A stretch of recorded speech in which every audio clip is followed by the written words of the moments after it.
Hello दोस्तों, विजय classes पर आप सभी का एक बार फिर से स्वागत है। जैसा कि दोस्तों हमारा टॉपिक चल रहा है मानव रोग और हमने हर प्रकार के रोगों के टाइप को डिस्कस कर लिया है। अब हमारा बाकी रह गया है कृमि जनित रोग, उसे आज कंप्लीट करते हैं और इसे टॉपिक को खत्म करते हैं। दोस्तों तो सबसे पहले चलते हैं कृमिनाशक रोग के बारे में। दोस्तों कृमिनाशक रोग वो रोग होते हैं जो कृमियों से होते हैं। कृमि यानी एक में गोलाकार संरचना होती है, लटनुमा सांप नुमा, जो छोटी अवस्था में होती है। आपने सांप के बच्चे देखे होंगे, उस अवस्था में होते हैं वो, या छोटे भी होते हैं, इससे भी छोटे होते हैं, ठीक है। और वो मानव शरीर के अंदर प्रवेश कर जाते हैं किसी भी माध्यम से, दूषित जल दूषित भोजन से, उसके अंडे के द्वारा, और वो पेट में या शरीर के अंदर पनप जाते हैं, उससे वो रोग उत्पन्न कर देते हैं, ठीक है। तो उसमें सबसे पहला रोग चलता है फाइलेरिया या हाथी पांव। फाइलेरिया या हाथी पांव, फाइलेरिया या हाथी पाँव बोल दो, फाइलेरिया बोल दो या हाथी पाँव बोल दो दोस्तों, इसमें बड़ी मात्रा आएगी, सॉरी। हाथी पाँव, फाइलेरिया या हाथी पाँव, या आप बोल दो एलिफेंटेंसिस, एलिफेंटेसिस। अब दोस्तों इसे हाथी पाँव क्यों बोलते हैं? क्योंकि इसमें पैर है ना हाथी जैसे सूजकर, हाथी का मतलब मोटा सारा हो जाता है, इतना मोटा हो जाता है पैर सूजकर, है ना, उसके इसलिए इसे हाथी पाँव बोलते हैं। अब देखिए क्यों होगा ये, इसका वाहक कौन है या वेक्टर कौन है, पहले ये देखते हैं दोस्तों। अधिकतर रोग किससे हो रहे हैं दोस्तों? अधिकतर रोग हो रहे हैं किससे? मच्छर से। तो ये कौन से मच्छर से हो रहा है? क्यूलैक्स मच्छर से।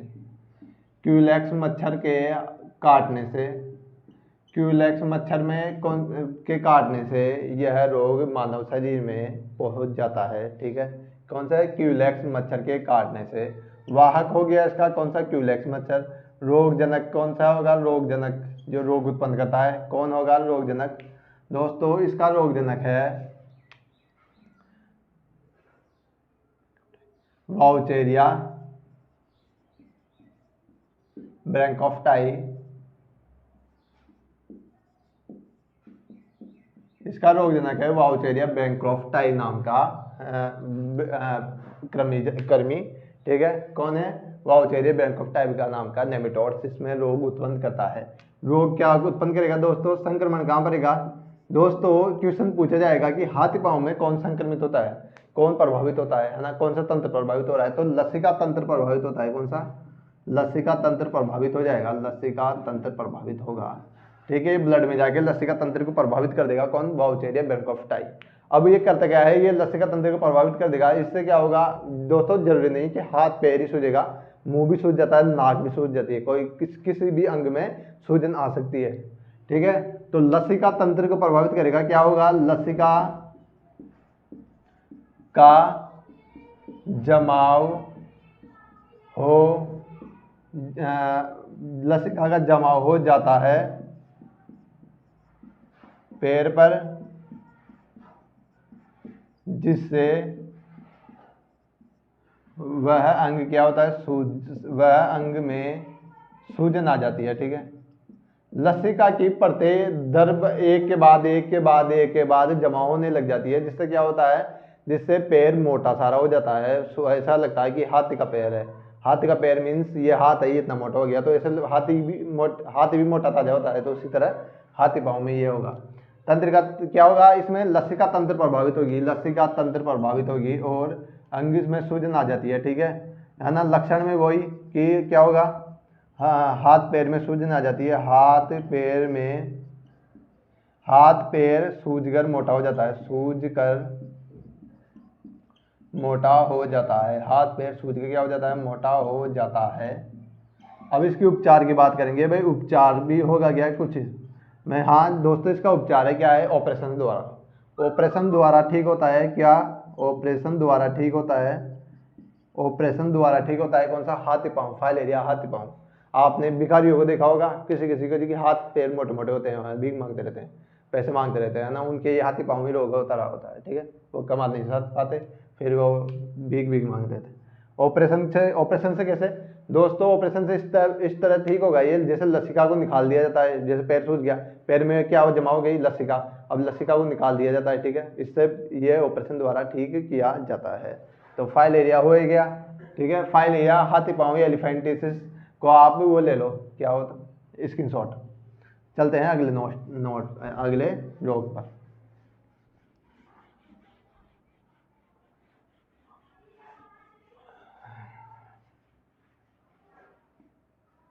एक होता है दोस्तों एस्केरियसिस।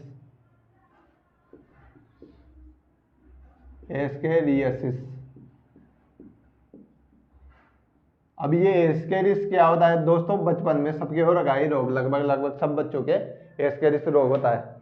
कैसे दोस्तों, जब एस्केरिस फैलता है एस्केरिस नाम के कृमि से, एस्केरिस नाम के निमेटोड से एस्केरिस रोग फैलता है। ये क्या होता है, बचपन में माए के तेन के इसके पेट में कीड़े पड़ गए, डॉक्टर कहता है इसके पेट में कीड़े पड़ गए, कीड़े मारने की दवा देते हैं, वो एस्केरिस को मारने की दवा देते हैं। एस्केरिस को मारने की दवा, जैसे वो जैसे ये फैलते हैं कैसे, ये मलमूत्र में पाए जाते हैं, ठीक है। बाहर किसी ने मलमूत्र कर दिया, अब वो सूख कर नदियों में बह के चल जाएगा या मिट्टी में मिल जाएगा। अब उसे बच्चे खा लेते हैं मिट्टी को, या वो दूषित जल को ले लेते हैं, ठीक है। अब उन दूषित जल उसमें अंडे पाए जाते हैं, किसके, एस्केरिस के। अब वो अंडे पेट में जाके क्या करेंगे, बड़े हो जाएंगे, और ये क्या करेंगे, दर्द करेंगे, पेट में दर्द करेंगे। इससे क्या हो जाएगा, वजन कम होगा बच्चे का, पेट में दर्द होगा, ठीक है। और क्या हो, पेट में दर्द होता है, और इससे भूख भी कम लगती है इसके जाने से। फिर क्या करते हैं, इसको एस्केरिस को मारने के लिए दवाई दी जाती है। तो चलते हैं अब रोगवाहक की ओर चलते हैं। रोगवाहक, इसका रोगवाहक क्या हो, एस्केरिस का एस्केरिस ही है, एस्केरिस, ठीक है। वही अब बात करेंगे संक्रमण कैसे होगा। संक्रमण होगा दोस्तों दूषित जल व पानी से, दूषित जल व भोजन से जिसमें इसके अंडे पाए जाते हैं, जिसमें इसके अंडे पाए जाते हैं।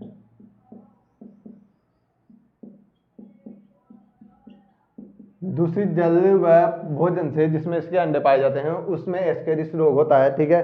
अब क्या होगा इसमें दोस्तों, संक्रमण हो गया। लक्षण की बात करें तो लक्षण में क्या होगा, पेट में दर्द होता है, पेट में दर्द होगा, ठीक है, पेट में दर्द होगा, ठीक है। भूख नहीं लगेगी, भूख नहीं लगेगी, ठीक है। वजन कम होने लग जाएगा, वजन कम होने लग जाएगा, वजन कम होने लगता है, या वजन ही नहीं बढ़ता, ठीक है। दुबला पतला सा रहता है बच्चा, पेट थोड़ा फूला फूला से रहता है।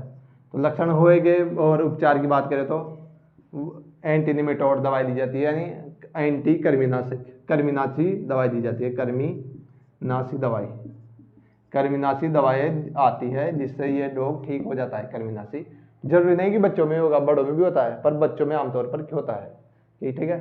अब बढ़ते हैं नेक्स्ट रोग टीनियोसिस में, टीनियोसिस, ठीक है। टीनियोसिस पर, टीनियोसिस,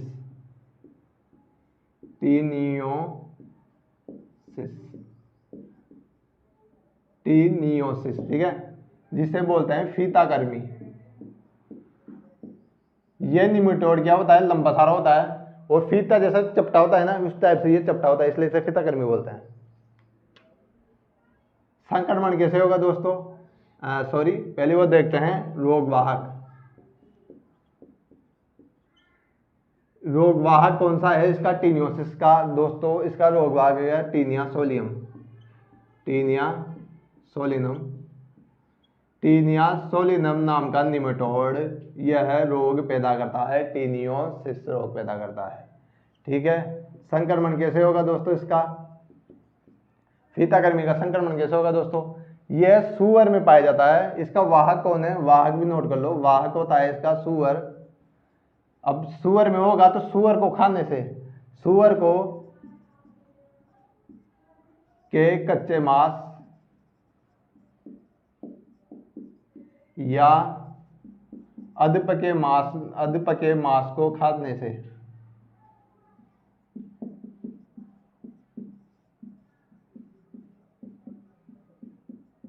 क्या होगा, सुअर के मांस को खाने से, सुअर के कच्चे मांस को या अधपके मांस को अगर कोई इंसान खाता है तो उसमें फीताकृमि चला जाता है पेट के अंदर, ठीक है। वही फीताकृमि की कोई इसमें टीनियम सोलिनम हो ही गया, रोगवाहक संक्रमण हो गया सुअर के कच्चे मांस व अधपके मांस को खाने से टीनिया सोलिनम टीनियोसिस नाम का होता है, जिसे फीताकृमि के नाम से भी अपन जानते हैं। एक और नोट करना, नारू रोग, या जिसे ड्रैकनक्यूलेसिस भी बोलते हैं,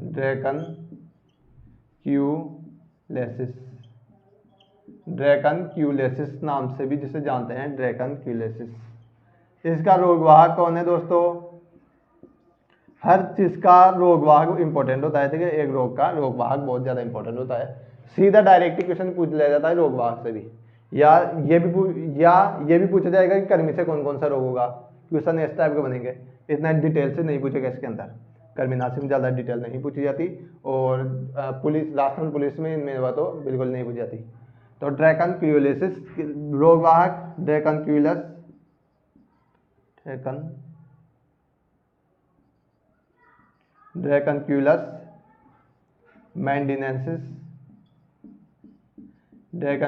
मेंडिनेसिस नाम के रोगवाहक द्वारा नारू रोग होता है।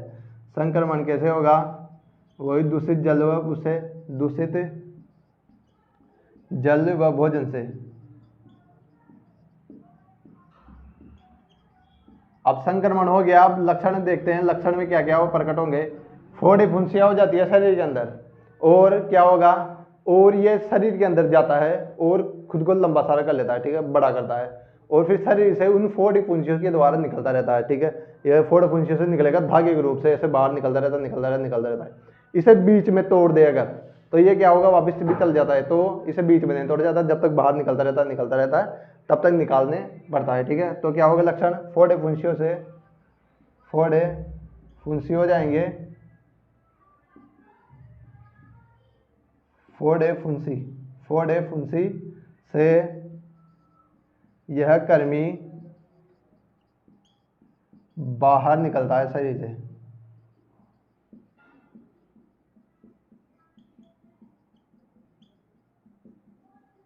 फोड़े फुंसी से बाहर निकलता है धागे के रूप में, कौन सा, ड्रैकनक्यूलस मेंडिनेसिस, ठीक है। तो ये शरीर सब ऐसे ही सब बीच में, अगर आप परेशान कर दिया, तोड़ दिया बीच में ही पकड़ के, तो फिर वापस अंदर चल जाता है, फिर दूसरी जगह से निकलता है, इसलिए, ठीक है, थोड़ा भद्दा सा रोग है। तो ये रोग, एक बढ़िया बात यह है कि ये रोग उन्मूलित हो चुका है भारत से, यानी भारत में अब नहीं होता ये रोग, भारत से उन्मूलित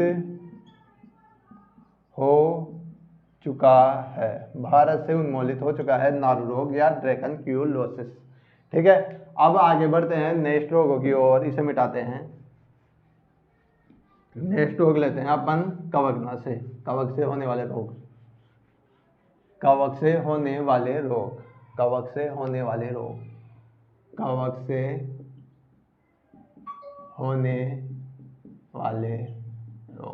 दोस्तों इसमें डायरेक्टली यही पूछा जाता है कि कवक से कौन कौन से रोग होते हैं, ठीक है, कवक से कौन कौन से रोग होते हैं, यही पूछा जाता है डायरेक्टली। तो एक ट्रिक याद कर लेना, एक कौन सी, गंजा दामाद खाए फ्रूट, ठीक है। इसकी कवक से होने वाले रोग डायरेक्ट पूछे जाएंगे, ठीक है। और इसमें ये रोग, ये नोट कर लेना आप कि देखो क्वेश्चन ऐसा पूछ जाएगा कि कवक से कौन कौन से रोग होते हैं, तो आपको डायरेक्ट पता होना चाहिए गंजा दामाद खाए फ्रूट, इससे पता चल जाएगा आपको कि कौन कौन से रोग हो रहे हैं कवक से। गंजा से गंजापन भी किससे हो रहा है, कवक से हो रहा है। दा से दाद, द से दमा रोग होता है, गुठन भरी होता है, वो भी इससे होगा, दाद भी इससे होंगे, ठीक है। खाए से खाज हो जाती है शरीर में ना, थोड़े से रफ से हो जाती है, और खुजलता रहता है आदमी खाज के अंदर। और दाद होते हैं, दाद तो सबको पता ही है, दाद कैसे होता है, दमा को पता ही है, दमा सांस लेने में दिक्कत होती है। गंजापन तो सबको पता ही है, किससे होगा, कवक से होगा। फूड से एक एथलीट फूड, एथलीट